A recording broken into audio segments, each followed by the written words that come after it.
पुलवामा हमले की दूसरी बरसी पर जम्मू कश्मीर को फिर से दहलाने की एक बहुत बड़ी साजिश नाकाम हो गई है। कल रात जम्मू में पुलिस ने बस स्टैंड इलाके से सुहेल नाम के एक ऐसे शख्स को गिरफ्तार किया जिसके बैग में 6.5 किलो आरडीएक्स था। जम्मू कश्मीर पुलिस के डीजीपी दिलबाग सिंह ने प्रेस कॉन्फ्रेंस कर यह बताया, आरडीएक्स के साथ पकड़ा गया सुहेल पाकिस्तान के एक आतंकी संगठन अल बद्र के इशारे पर काम कर रहा था और इसे रघुनाथ मंदिर और बस स्टैंड में धमाका करना था। अगर यह सफल हो जाता भारी तबाही होती।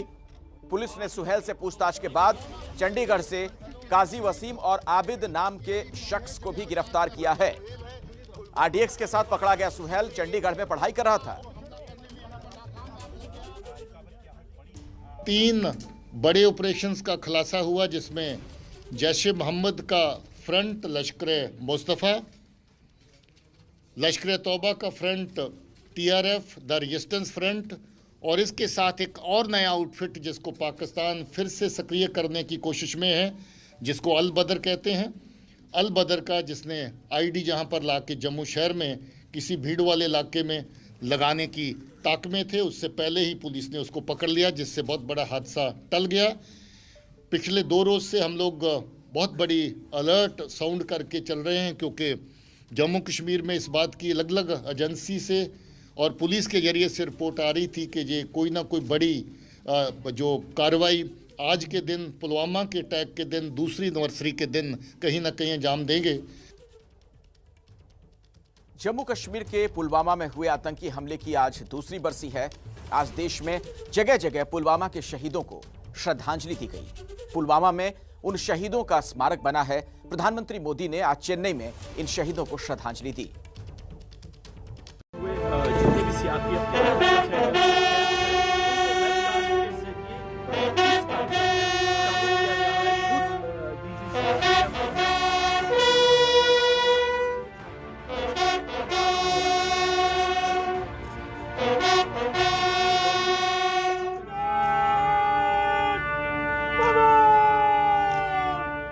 देश के लिए अपना सर्वोच्च बलिदान देने वाले पुलवामा के शहीदों को आज देश ने इस तरह से याद किया।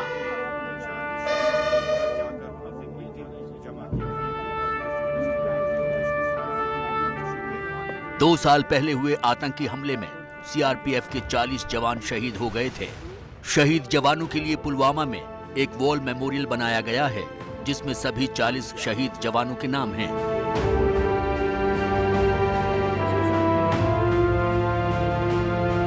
जवान यहाँ पे आके इस स्मारक पे जो है श्रद्धा सुमन अर्पित कर रहे हैं। ये वो जवान है जो यहाँ पे ड्यूटी पे आज है और उन जवानों को श्रद्धांजलि दे रहे हैं जो 14 फरवरी 2019 को हुए उस फिदायीन हमले में अपने प्राण की आहुति दिए हैं। उनको यहाँ पे श्रद्धांजलि दे रहे हैं। पिछले साल ही ये स्मारक यहाँ पे बनाया गया। इस स्मारक में यहाँ सभी 40 शहीद जवानों के घर से पिछले साल क्लश में लाई गई मिट्टी भी रखी गई है। शहीदों को श्रद्धांजलि देने के लिए, उनको स्मरण करने के लिए आयोजित किया गया था और साथ ही अपने आप को इस प्रण को दोबारा याद दिलाने के लिए किया गया था कि वैली में जो आतंकियों द्वारा कश्मीरी आवाम के साथ ज्यादती और जुल्म किए जाते हैं उससे हम जल्द से जल्द यहाँ के आवाम को निजात दिला सकें। ये प्रोग्राम जितने भी सीआरपीएफ फॉर्मेशंस हैं सब पे लाइव वेबकास्ट हुआ था।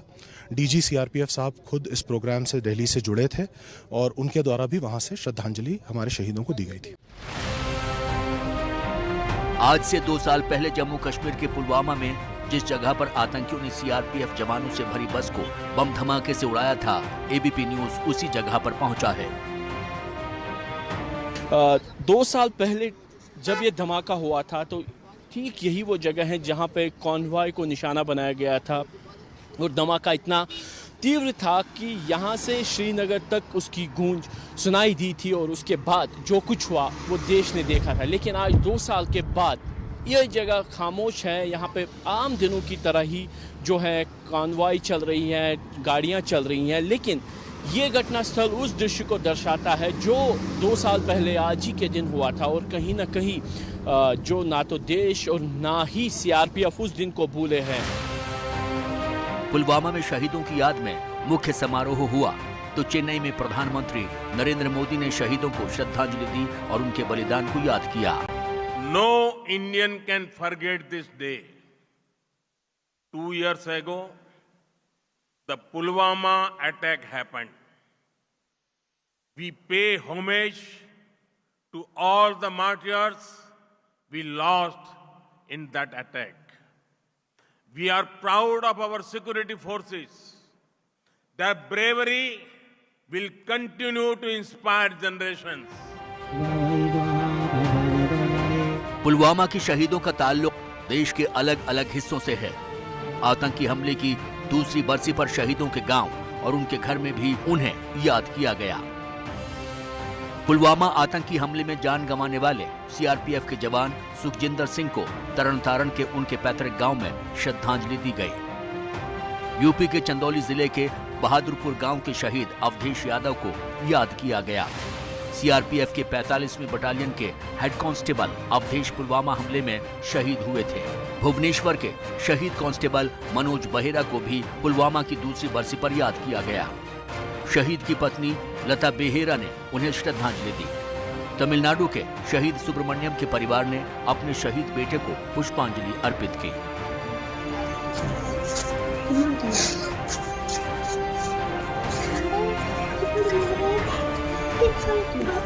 जनरल नरवणे को सौंपा। भारत में बना ये स्वदेशी टैंक बेहद घातक है, जिस पर ग्रेनेड और मिसाइल अटैक का भी असर नहीं होता। पीएम मोदी ने रक्षा क्षेत्र में आत्मनिर्भरता के लिहाज से इसे बड़ी कामयाबी बताया है। अचूक निशाने वाला, घातक वार करने वाला, स्वदेश में बना हुआ युद्धक टैंक अर्जुन MK-1A आज विधिवत भारतीय सेना का हिस्सा हो गया है। इस टैंक को DRDO ने बनाया है। आज चेन्नई में प्रधानमंत्री नरेंद्र मोदी ने इस टैंक को सेना प्रमुख जनरल MM नरवणे को सौंपा। चेन्नई में हुए एक समारोह में पीएम मोदी ने इस अत्याधुनिक टैंक की सलामी भी ली। We will continue working to make our armed forces one of the most modern forces in the world. At the same time, the focus on making India Atmanirbhar in the defense sector moves with full speed. DRDO के बनाए इस अत्याधुनिक tank का design देश में ही तैयार और विकसित किया गया है। अर्जुन MK-1A युद्धक टैंक उस अर्जुन टैंक का ही अपग्रेडेड वर्जन है, जिस पर प्रधानमंत्री नरेंद्र मोदी सवार हुए थे। इस टैंक से भारतीय सेना की जमीन पर मारक क्षमता को और ज्यादा मजबूती मिलेगी। छिपकर हमला कर रहे दुश्मनों को भी तबाह करने की दक्षता के कारण इसे हंटर किलर टैंक भी कहा जाता है। इसमें काफी दमदार ट्रांसमिशन सिस्टम है। हाइपर न्यूमेटिक सस्पेंशन इसे ज्यादा घातक बना देता है। इस टैंक पर ग्रेनेड और मिसाइलों से हमले का कोई असर नहीं होने वाला। प्रधानमंत्री नरेंद्र मोदी ने इस टैंक को भारतीय सेना को सौंपते हुए ट्वीट भी किया। रक्षा क्षेत्र में आत्मनिर्भर बनने की हमारी यात्रा में आज विशेष दिन है। अर्जुन मुख्य युद्धक टैंक MK-1A सेना को सौंप दिया गया है। तमिलनाडु में बना ये टैंक हमारी सीमाओं की रक्षा करेगा। ये भारत की एकता दर्शन की एक झांकी है। सबसे खास बात यह है कि अर्जुन टैंक में 71 बड़े अपग्रेड करके मार्क 1A वर्जन तैयार किया गया है। इस कारण अर्जुन मार्क 1A मारक और बचाव क्षमता के लिहाज से विश्व स्तरीय टैंक है। ये टैंक साधारण अर्जुन टैंक से काफी ज्यादा ताकतवर है और ये तेजी से लक्ष्य का पीछा भी कर सकता है। तो डिफेंस के क्षेत्र में भारत ने आज एक लंबी छलांग लगा दी है।